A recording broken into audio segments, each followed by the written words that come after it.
What is up, App Nation? It is Steve P. Young, founder of appmasters.com, the place you go when you want action-packed content in the app business. And welcome to another amazing App Masters virtual summit where we talk to some amazing folks in the app space to really learn from them. And also, more importantly for me, is when themes start developing and you start noticing that, hey, these are the tactics that are working for a lot of people, not just that one particular company. And today, I got a phenomenal guest. Her name is Connie Liu, and she's the product manager of Rev. Past guest Baron was on the podcast as well, so you guys should check out that episode. But she manages all of Rev's mobile products, which together have over 100,000 monthly active users, resulting in millions of dollars in revenue. So without further ado, Connie, welcome to the summit. Hey, Steve, thanks for having me. Really excited to chat mobile. So Connie, I know a campaign that's really working well for you right now is optimizing the app stores. Talk to me a little bit about that. Yeah, so app store conversion rates are critical in terms of not just getting enough. Obviously, you want a ton of traffic to your app page, but if none of those convert to installs, at the end of the day, it's just a waste of money. So you want to make sure that anyone who lands on that app page, who sees you, finds you in the app store, that they have a high likelihood of actually converting into installs. So we've tried a number of things and have really worked out. Our app store impression to install conversion rate increased by over 82%, which is incredible. I wish I could show images here, but basically we've done a number of initiatives. So if you want to share your screen, you can. If you wanted to do something like that, I can share some stuff. Sorry, I actually don't have it readily available, but I'll be happy to kind of shoot it over after the call also. Okay. Yep. So one thing we did was actually just changing up the screenshots themselves. So our app store pages before kind of had these outdated screenshots. The app itself didn't look very modern. The text was very small. The font was very small. So if you were literally scrolling through the preview, it would not catch your eye. We then switched to these screenshots that were a lot more modern. The colors were a lot more vibrant, and the fonts were a lot bigger. So that made it so that when you were scrolling through the preview, you immediately were able to, yep, here's one of them. I got you. Yep. So as you can see, the text is large, literally like anywhere, even without clicking into the App Store page, even if you're just scrolling through kind of the preview, you can immediately see the value prop of the apps and see a screenshot of it. The colors are vibrant, so eye-catching. Also, not in this app, but in another app, we added an App Store video, which autoplays in the App Store as you're scrolling through the preview. So that helps a ton in terms of catching people's eyes. And as you can see here, we also moved up our social proof. So this third panel here, we did some user tests and we found that social proof was the #1 way to kind of help us stand out. When a user is comparing different apps on the App Store and they all look pretty much the same in terms of features, have kind of similar number of reviews, etc. At the end of the day, they're going to trust the one that has like name brand users, that has social proof. So you definitely want to highlight that. So we are not shy about highlighting kind of the great customers we have, the amount of customers that we have. So we moved it up so that without even scrolling, that social proof is front and center and anyone can see it. So that's critical. And if you not here, but in the other App Store page, we actually did an in-app trigger where we asked our users to rate the app. So we went from having only hundreds of ratings to many more than that. So that's one thing that we found to be critical when we're doing user tests is the number of ratings you have, not just the stars, but the number of ratings, because that goes to show, again, goes back to social proof, shows trust, and you really want that.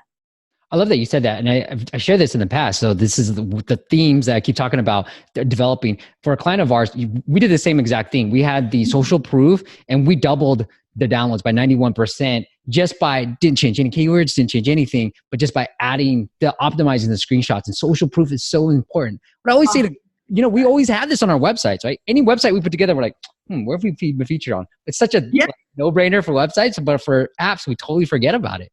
100%. I mean, just think about it. If you're walking down the street, would you rather go to a restaurant that looks empty or a restaurant that's jam-packed? So it's like, this is your way to show that your app is popular, it's trusted.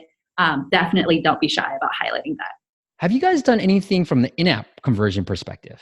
Yes, a ton. So obviously, again, goes back to, great to get installs, but means nothing if they don't actually turn into active users. If they don't turn into active users, or ultimately what you really want is to have them turning into customers, right? So we focus on each step of those conversions. So we look at install to actually recording. Recording is the action that we want users to take, actually making an audio recording. And then from actually recording to actually placing an order. So for us, number one thing is always about learning from users first. So that's a great way to form hypotheses about kind of like what changes and things that you could potentially launch or AP test. So that includes doing a number of user tests, just seeing how people use the app, like literally just like watch people use the app. Where are they confused about? Usually confusion is the number one drop-off reason. But as long as the user don't know what they're doing, they're going to leave. So just watching how people use it, seeing what sort of customer service questions comes through. So we have intercom in all of our apps, and that way we know when if a user constantly asks us, for instance, what is this transcription that you keep talking about? Like, then we know, okay, looks like we don't have enough information on transcription. So that's kind of how we form our hypotheses in terms of kind of a few things that's really worked. So let's talk first about kind of like from app open to actually getting them to perform that action we want, which is recording. So we recently redesigned our voice recorder app. Before, in the empty state, we presented them with like 5 different call to actions. There was a sample recording that they could play around with. You can then trim that recording. You can like start your own recording. You can export that recording. You can search through. There's like a ton of settings.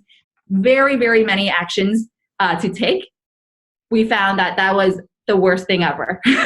Confused users. They didn't know where the focus was. A lot of them didn't get to experience the true value of the app and just left the app. So instead, what we did was we simplified that empty state so that it was, we added this very nice graphic, kind of delightful call to action that simply focuses on recording. We have a big record button, and that was it. The screen is very, very empty, very clear. Yep, exactly. I'll try to show it because the way that this records is whoever's talking, it shows up. So mine, it just shows the real, like the big record button right now. Yep. So.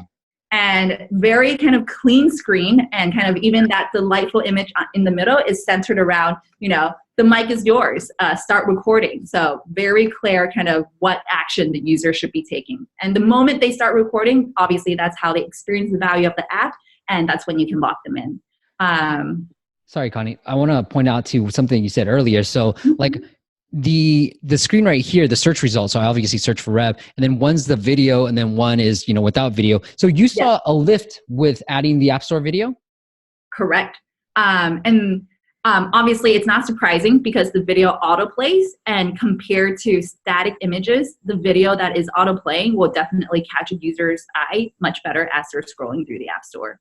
Now, correct me if I'm wrong, but Rev's revenue model is to getting people to transcribe. So you guys give away the recording for free. Everything's unlimited, which is amazing. But hey, if you want to transcribe, that's where we're going to make that money. So you did kind of tell us about a campaign that didn't work during that checkout process.